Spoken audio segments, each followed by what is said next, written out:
job. Help me out here. How's your body? Thank you. Dr. David Ajabai. I can't. Ajib. Dr. David. You Ajib. told me just to say Dr. David. You got it. You did it so well the first time. So we'll go with Dr. David. Sorry about that. Dr. David is the founder and medical director of the Brain and Body Solutions and executive director of the Brain and Body Foundation. His work is focused on promoting and restoring brain health. That's a very interesting area. By the way, my daughter, she's not here so I can say this, she has epilepsy. So I wanted to talk to you about that a little bit. Luckily, it doesn't affect her very much, but I still want to talk to you about that. He advocates for the use of targeted nutrients and neuroceuticals to supplement standard protocols in training brain disorders or treating brain disorders like epilepsy, dementia, Parkinson's disease, and cerebral palsy. Since 2003, he has treated thousands of patients, achieving remarkable outcomes in medical and physical health. Dr. David was named or has earned multiple educational awards, including recognition in our local Baltimore Magazine 2024 Game Changers edition. So with no further ado, Dr. David, please.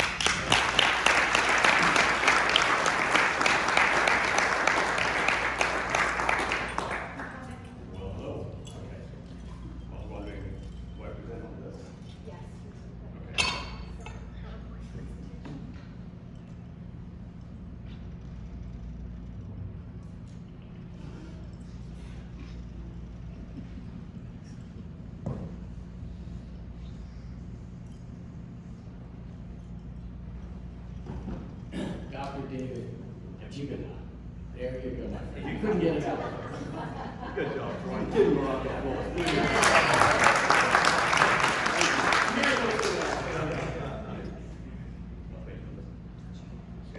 All right, good afternoon, everyone. So I got fast. Just want to say a big thank you to Troy for the introduction, and of course to Alice Young, Christina Snyder, and Sean Kelly, who first of all took the risk to bring me here, and I really appreciate it. I'm going to be talking a lot about your brain and matters that are concerning, I believe, to everyone. Let's see this. So, has anybody heard your doctor say there's no prevention for Alzheimer's disease? Yeah. How about there's no treatment for Alzheimer's disease or dementia? Anybody say that? Yes. Okay. All right, how about, have you heard anybody say there's a cure for Alzheimer's disease? Okay. All right, so I'm going to say a few things that, I'm going to tell you about how I came about the solutions that we came across. And not to challenge the medical authority, because I've been one for close to 30 years myself, but I believe that it's time for everybody to understand and know how to take care of their brains. Because everybody knows that Baltimore is number one, Baltimore City is number one in the country for dementia. Wow. Yep. Two counties in the two. All right, thank you.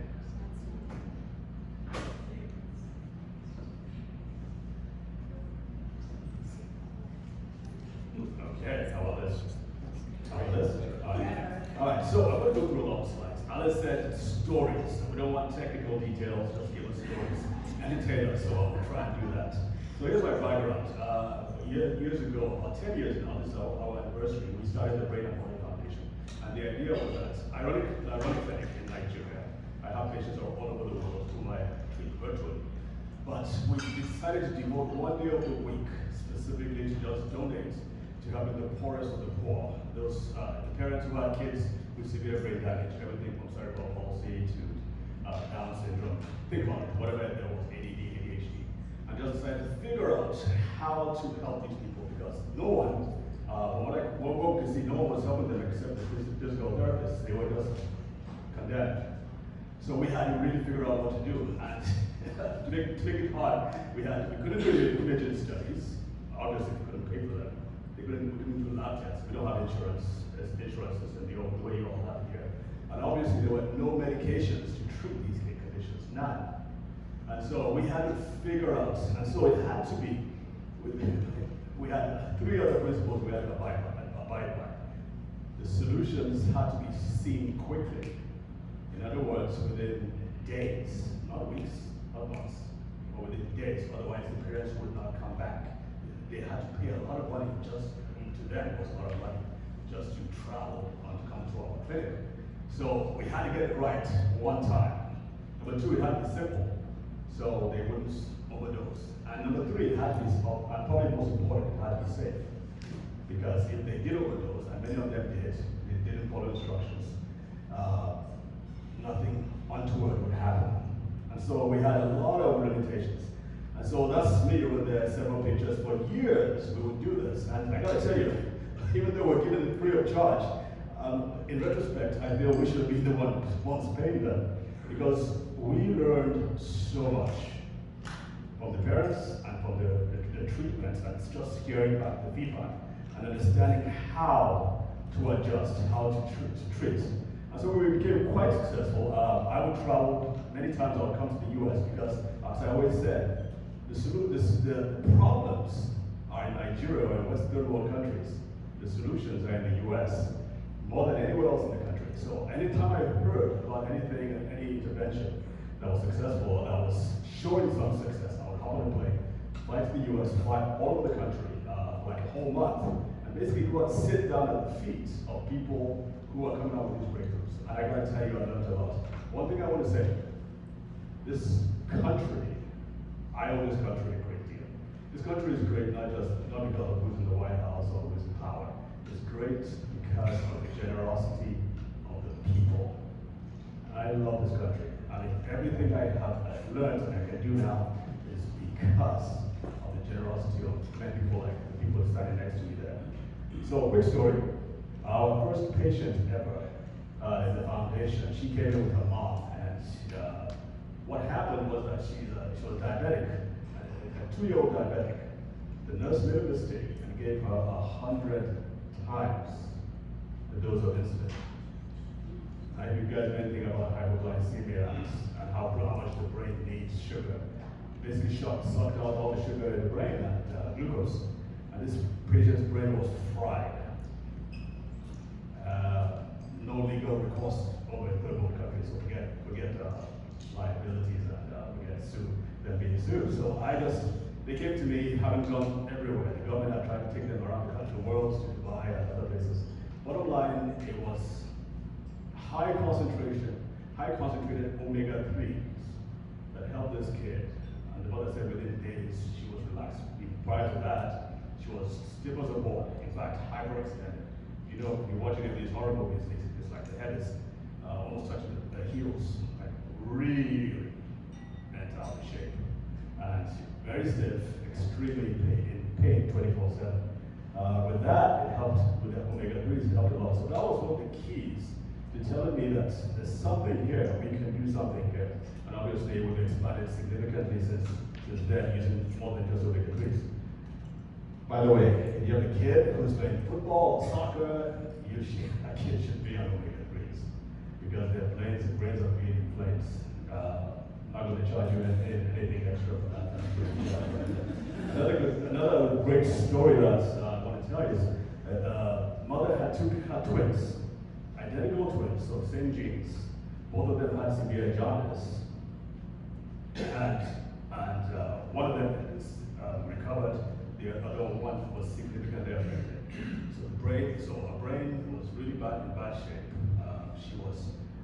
Her development was much further back than her sister's. She had 8 teeth, her sister had 12 teeth. She had a squint, so one eye went this way, the other eye went the other way, and she had poor neck control.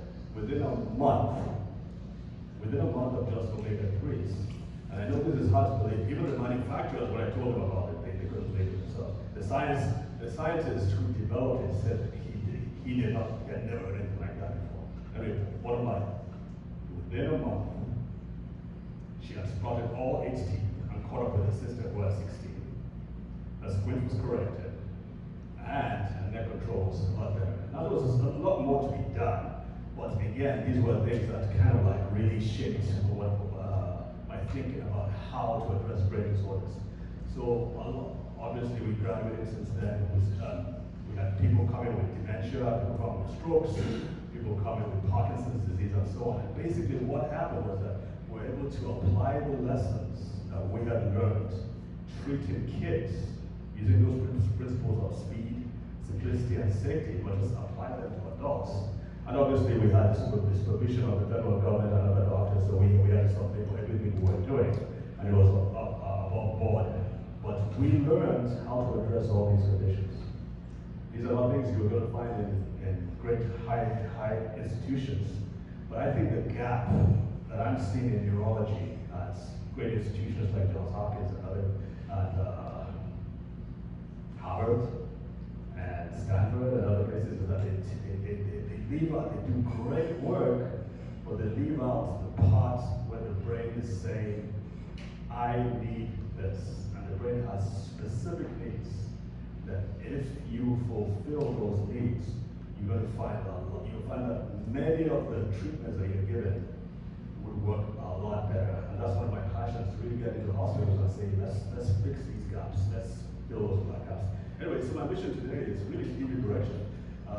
Everywhere I go, I speak all over the city, all over the county, and I find out that people are really, really at a loss, especially those who have had parents or siblings or loved ones who have gone through dementia.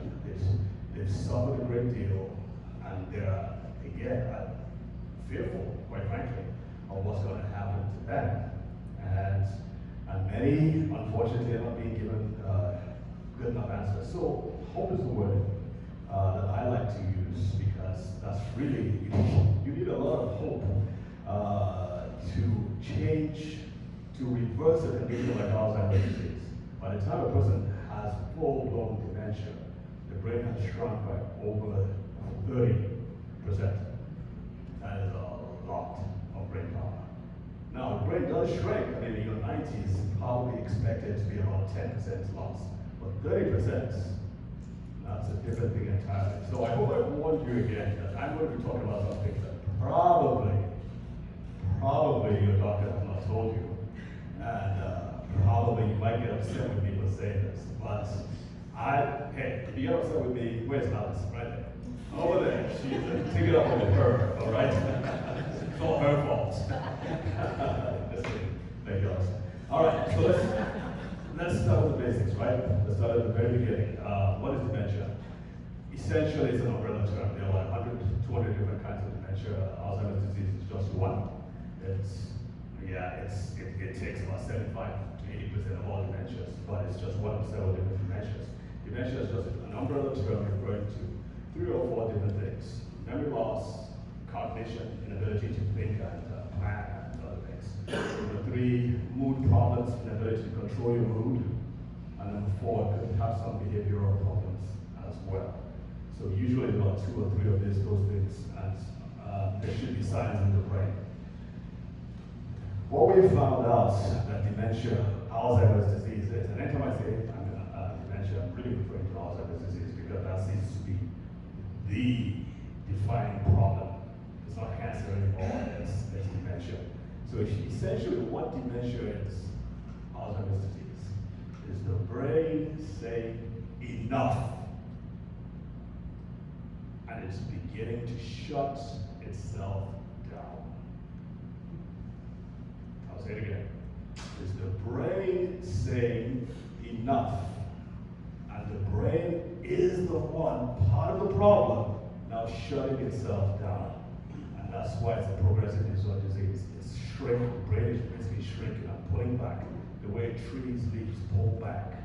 And I started my career in radiation oncology. So I treated brain disorders with cancer, brain disorders. So I understand what it's like. It's the complete opposite. In cancer, the cancer is spreading in the brain. In dementia, Alzheimer's disease, the brain is shrinking. So I'm going to explain why that is so.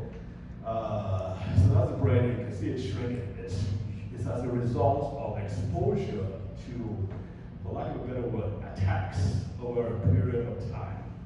So let's say 10. This dementia doesn't show up in your 60s. It's usually something that's happening in your 30s, 40s, and 50s. some say even in your 20s.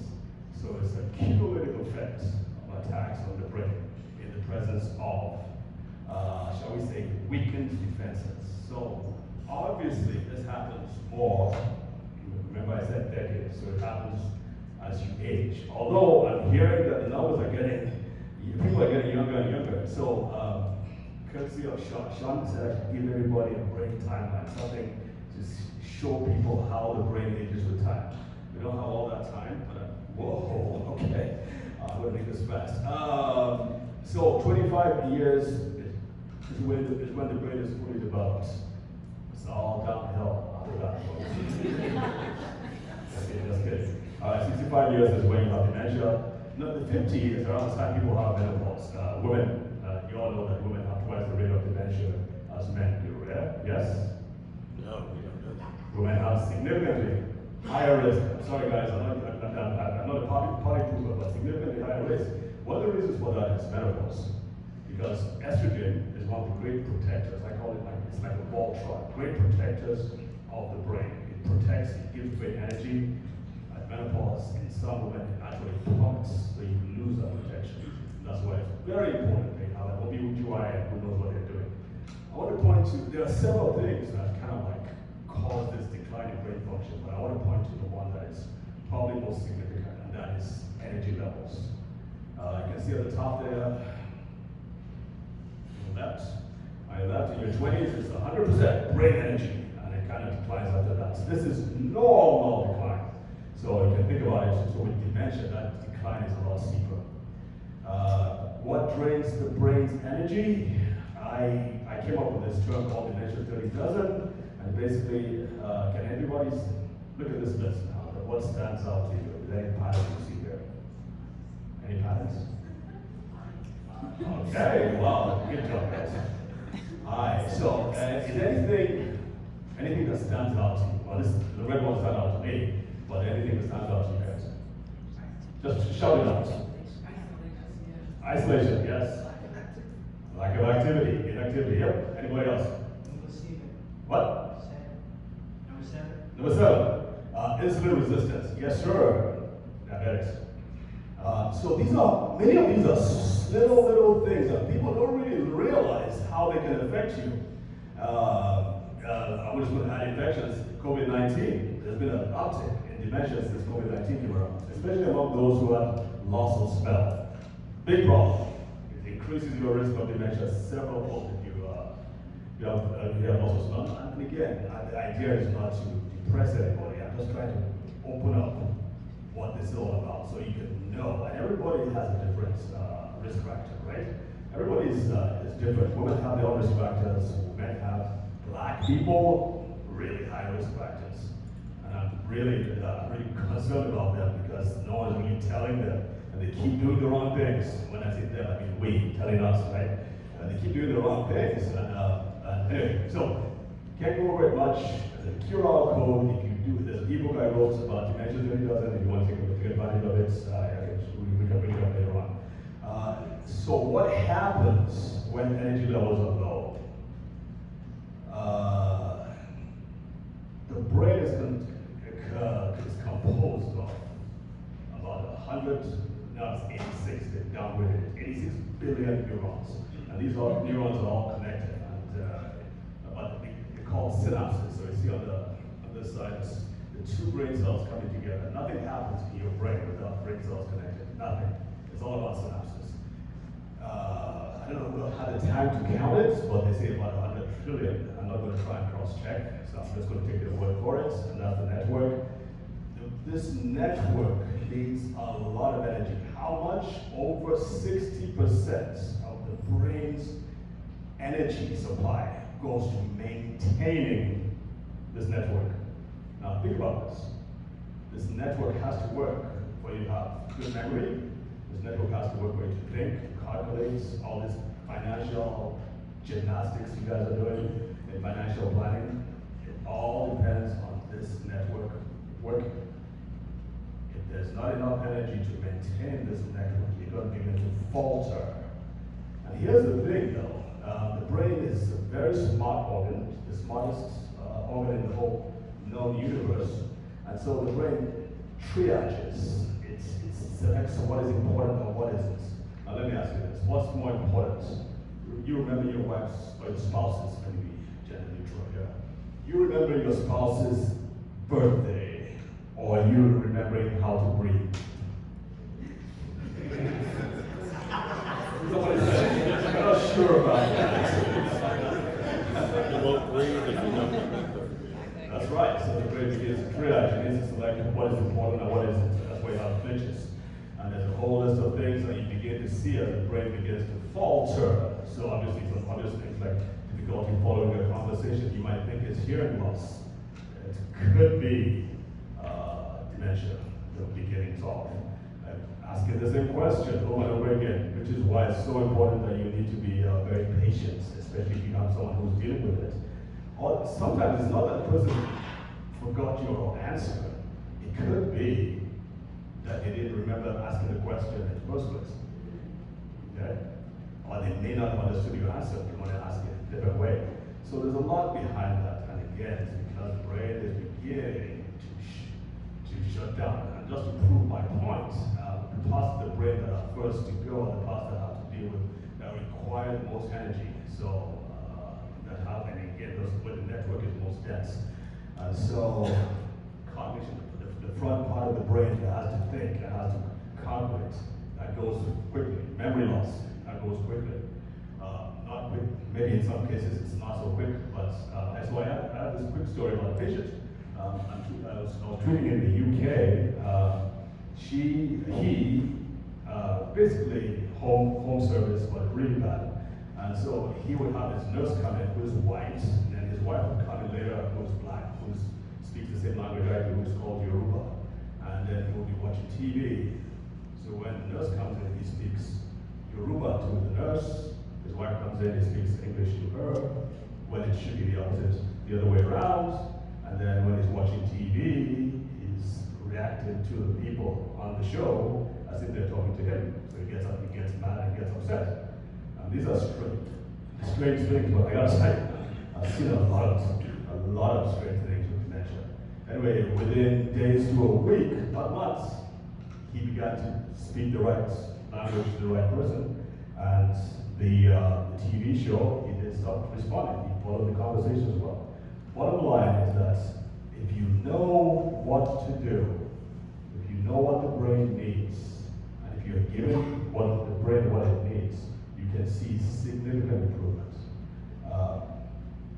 There's a psychiatrist who is now really into treating dementia now. She had the same problem too. She would be with friends, a conversation at a party, and she was having trouble following the conversation. And again, she did all the tests and had all the doctors treat her, and they couldn't find out what it was. Eventually, she found out she had early signs of dementia. She was in her 40s. She learned about people who are in this country who are treating dementia. Anyway, she turned it around, and now she's big time into treating dementia. So back to this picture, it's all about energy loss. What else is affected by energy? If the brain is not working as it should, it's not going to be able to clean up after itself. And that usually happens at night. So the current understanding of Alzheimer's disease, and I want you to listen to this, the current understanding of Alzheimer's disease is that it's the accumulation of certain proteins or plaques in the brain. And so in recent counts, what I've seen is over $30 billion has been spent on addressing that problem. Because the thinking is that if you remove the plaques, the brain will return to normal. Now, based on what I've just said, does that sound right to you? What about the energy? If you remove the plaques, it doesn't automatically restore energy to the brain. It doesn't. As a matter of fact, there's almost 30% risk of causing further damage, like brain bleed and brain swelling to the brain. So it needs, and I really feel it needs to be addressed. And I'm not saying that drug treating the plaques it should not be done. Of course it should be. And these are really smart people and great researchers. my opinion, and the opinion of several people like me, is that you've got to also address the basic needs of the brain. And the most basic need of the brain is energy. And that's what's missing. If all you do is restore the brain's ability to produce energy, you would go a long way. So that's kind of like been our approach with the Brain and Body Foundation. We found out that there are several things that need to be addressed, not just energy, but energy is a starting point. That's the green. You've got to address blood flow, you've got to address the different supporting systems in the brain, you've got to address hormones. If I'm treating a woman with dementia, I have to address the hormonal deficits. The immune system is extremely important. It actually develops with the brain, so you've got to address the immune system. And believe it or not, there are people with gut problems who have dementia, people who are on acid blocking medications. We're now beginning to find out after decades that taking acid blocking medication for a long time. What's a long time? Over 6 months. I had a patient who had been using acid blocking medications for 30, 40 years, had dementia. And there's a reason for that, how that translates to dementia. And obviously, toxins, World Trade Center is a perfect example. A lot of the firefighters, a lot of the first responders are coming down with dementia because of the huge exposure to toxins. Currently, I have a patient who is in Nigeria. They called me and sent me the MRI scans and showed significant brain atrophy. The brain has shrunk. Kind of like what picture I showed you. I was like, why are you sending this to me now? I don't know how much we can help you. And they wanted help, so we kind of got things together, we sent it back to them, and we've been following closely. And I gotta tell you, I'm really surprised myself at how quickly she's responded. She's now beginning to recognize her grandchildren. She sent me a video of her pointing out her grandchildren to them, and saying, okay, I remember this, I remember this. She's now out walking with support. She was confined to the bed.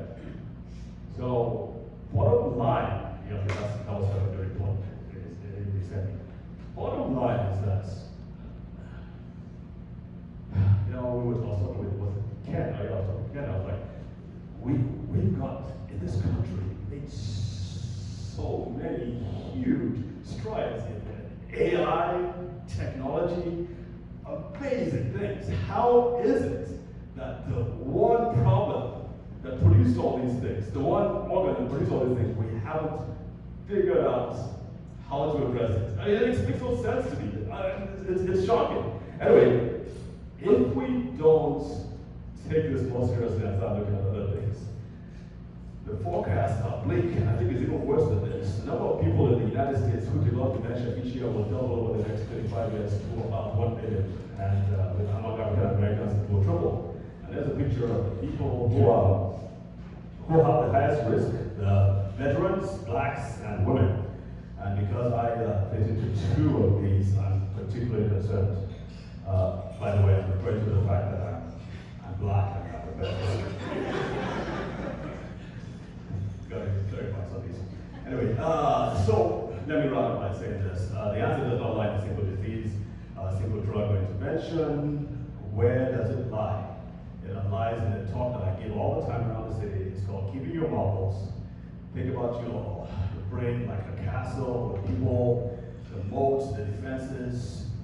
We're constantly, like I said at the beginning, everybody's being assailed by all kinds of problems. Their brains are being attacked by toxins, and the environment, just breathing is a risk. The key is to reduce the attacks, increase the defenses. So the green arrows refer to you deliberately, and I want to be deliberate about that word. You need to deliberately start doing things for your brain that will strengthen and support it. And deliberately avoid the things that are damaging your brain. But how are you going to know if nobody tells you? So number 1 is sugar. Everybody knows about sugar. I'm going to get in trouble talking about sugar, but sugar is a big thing. Just try to start being aware of the sugar. It's in everything. It's in everything. And smart marketers and scientists have targeted you all. They know how it is for it to work. And they're targeting you, you'll be surprised where sugar is. So you want to reduce it. I have this picture here of a teaspoon because that is what your body is comfortable with. After food, after eating, it drives your sugar levels down to the level of a teaspoon. So think about this. If you keep on 3, 4 times, 5 times sandwiches, pizza, pasta, you are giving your brain and body too much to work with. Strengthening your defenses. The Alzheimer's Association study came up with a study, research recently, and they found out that one nutrient, just one nutrient, can reduce your risk of dementia by over 40%. Does anybody know what nutrient that is? Come on, guys. Fish oil. Fish oils? Which is kind of fish oils. Close, but not it. It's cheaper and more. Who said that? Yes, ma'am. That's what it is. Vitamin D3. They found out if your vitamin D3 levels are optimal, you can reduce your risk. Think about how cheap that is.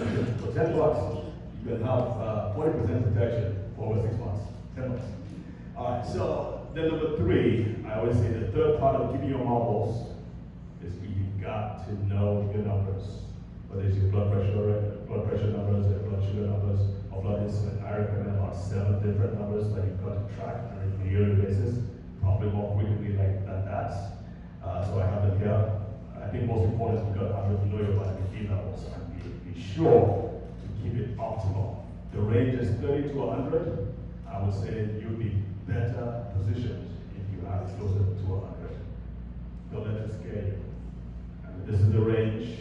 30 is nowhere near enough. And I find people, they come up to the doctor says it's fine. I say, what is it? And they say it's like 28 or 30. That is not enough, especially for ladies. Ladies who are more deficient in vitamin D3. I know I'm giving you guys a lot of good news, not today, I'm telling you, ladies.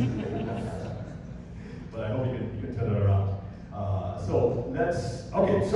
Sean said I should make sure that I provide supporting collaborative research for all this, everything I say. So I had my guys create a web page where everything I've said today has scientific proof to satisfy everybody. Okay, so the QR code is right there. So bottom line, let me finish by saying, for many people, this is the problem. Energy is down. We want to change from that to this. How about it, guys? Let's do that. So, I need your help. Share the word. So if you have people, organizations that you think may benefit from information like this, by all means, let's talk. All right? Thank you for your time. Appreciate it.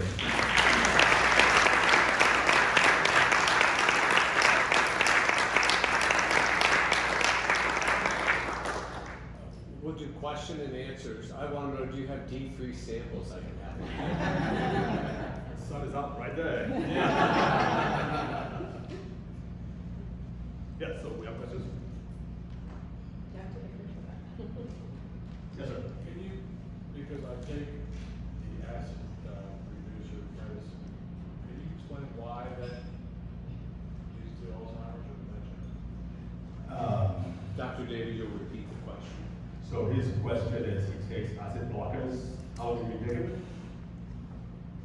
10 years now? 10 years now, okay. Ideally, he says 6 months. He's asking why it leads to dementia. And again, it's not to scare you. It doesn't automatically lead to this. It's a compounding effect. There are other factors that come in too, but that is one of the risk factors. The reason why, about 3 or 4 things. One, it reduces your ability to absorb vitamin B12, which is extremely important for brain structure and function. So people with low vitamin B12 have a very high risk of having dementia. Another thing is that the acid is meant to kill bacteria that can be harmful to the brain and body. So if there's an acid blocker, it means that the acid is not being produced that will kill the bacteria. Also, acid is important to help digest proteins, and it's not doing that. Also, acid is not good, but zinc is another important, there's some other minerals that are not absorbed simply because of the acid blocker. So there are solutions to that that can help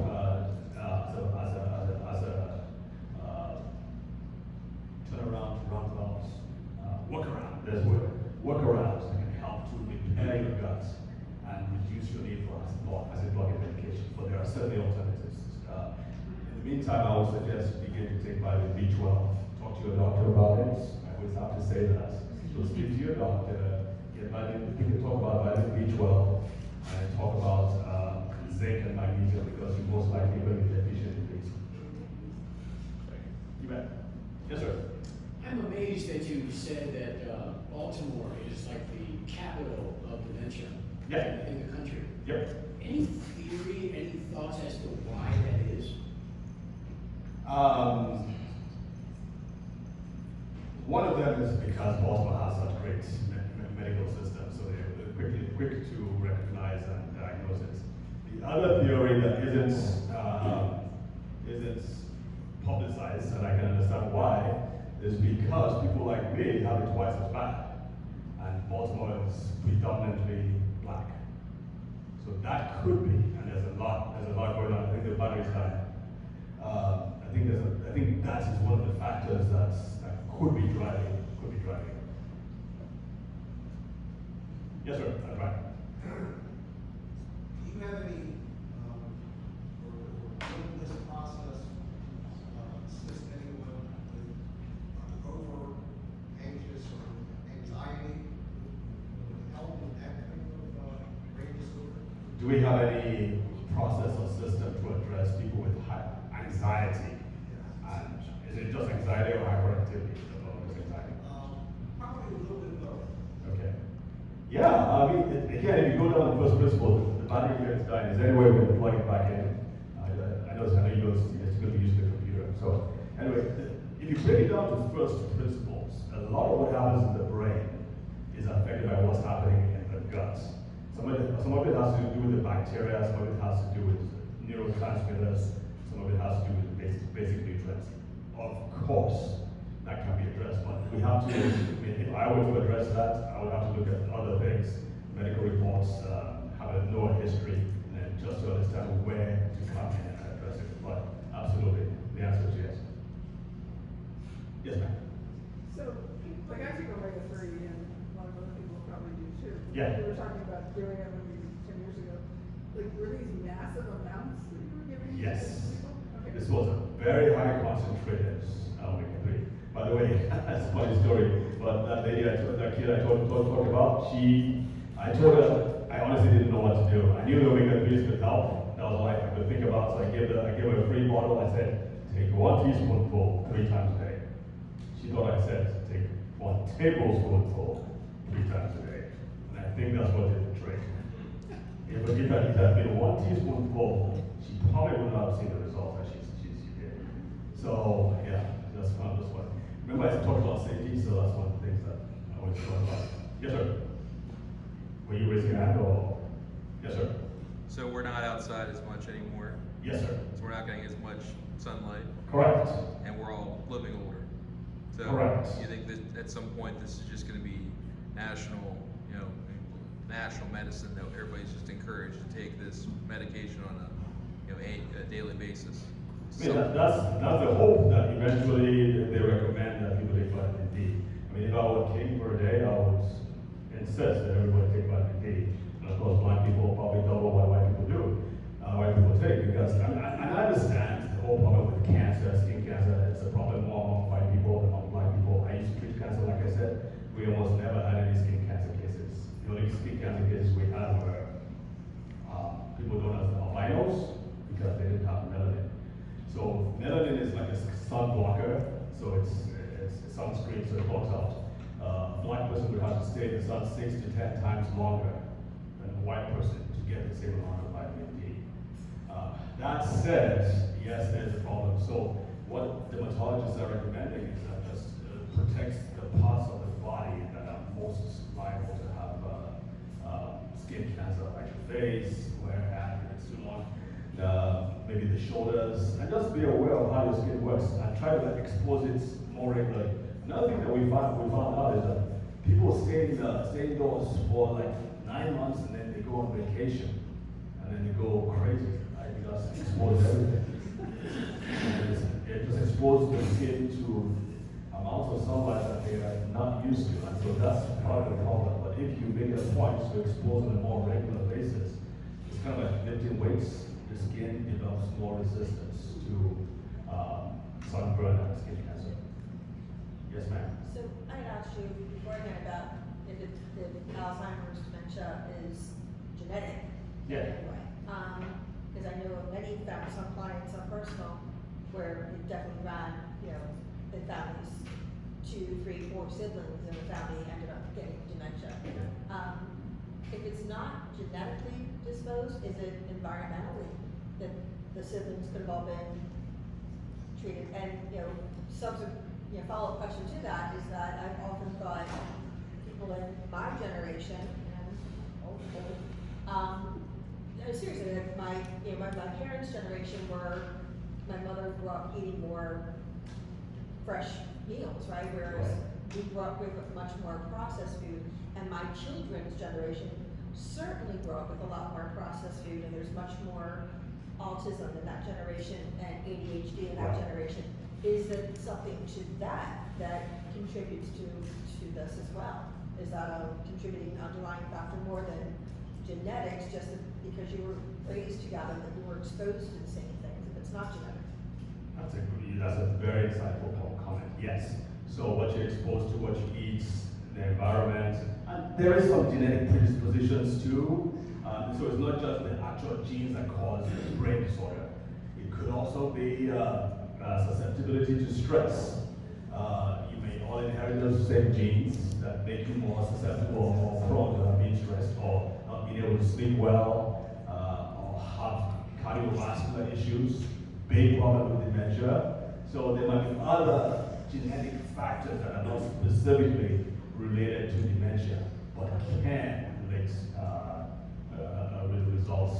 Again, it's all a compounding factor. I really encourage everybody to get that dementia theory done, because it kind of shows you all the different things and how they kind of fit together. Yes, sir. Can you put the Yeah, website back on the screen? Battery's dead. I'm trying to get someone to. Can anybody help me out here? It's for some reason it's not charging, but it tells me it's dead. Kaput. Too much sugar. Yeah.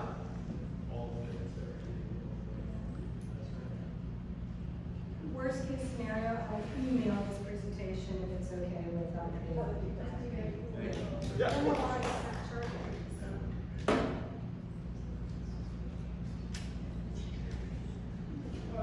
I will email the presentation.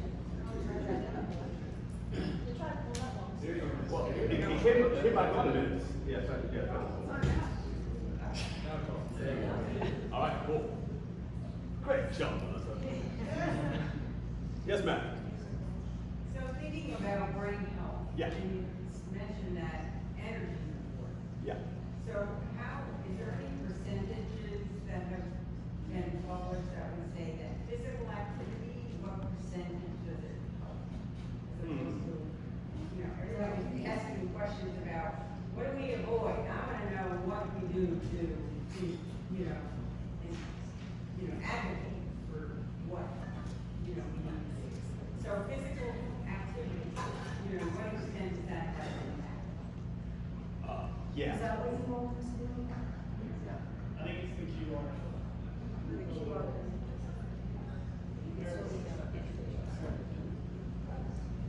Yeah, so that's a great question, and I really feel I should have left you with more positives than negatives. My apologies for that.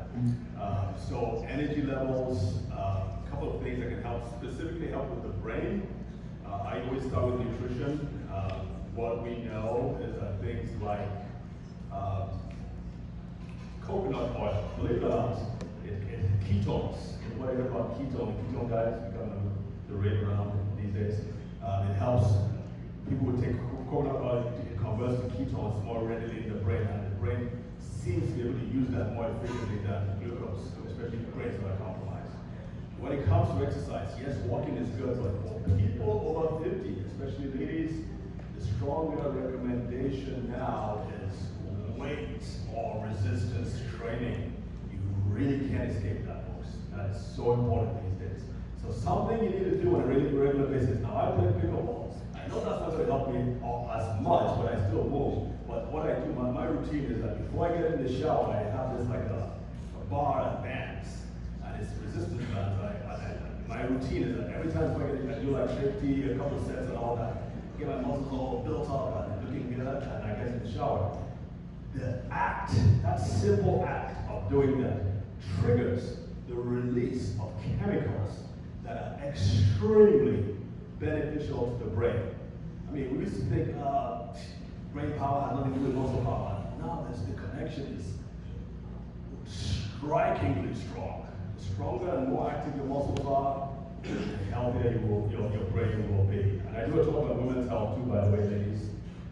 Muscle mass is one of the 12 reasons why you guys have it worse than we do.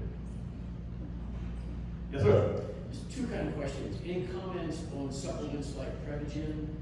Are they effective? Is it just, a waste of time? And, Great marketing, I gotta tell you, Troy. and number two is alcohol really all that bad? What do you want from me, Troy? He's trying to reduce the rate. So I have mixed feelings about it.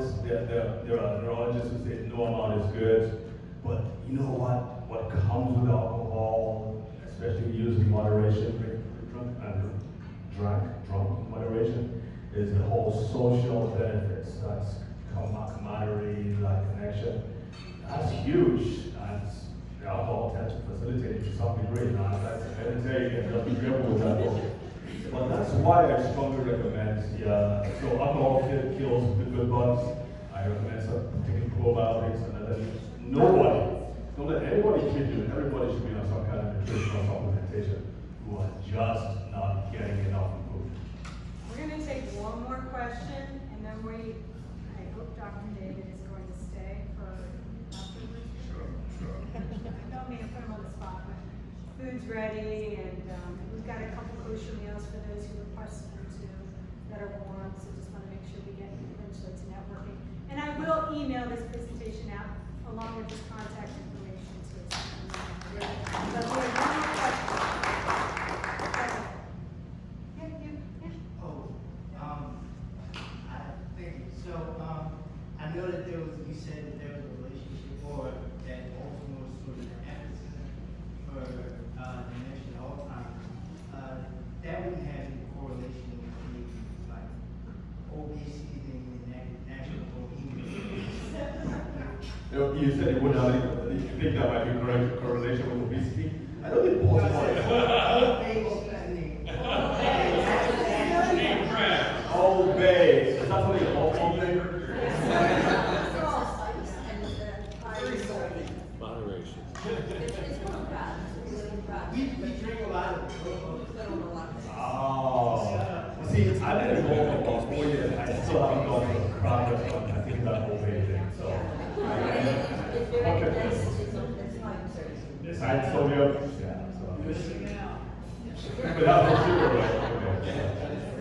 That helps. All right, guys. Again, I want to say a big thank you to all of you. You've been great. Thank you again, Alice, Christy,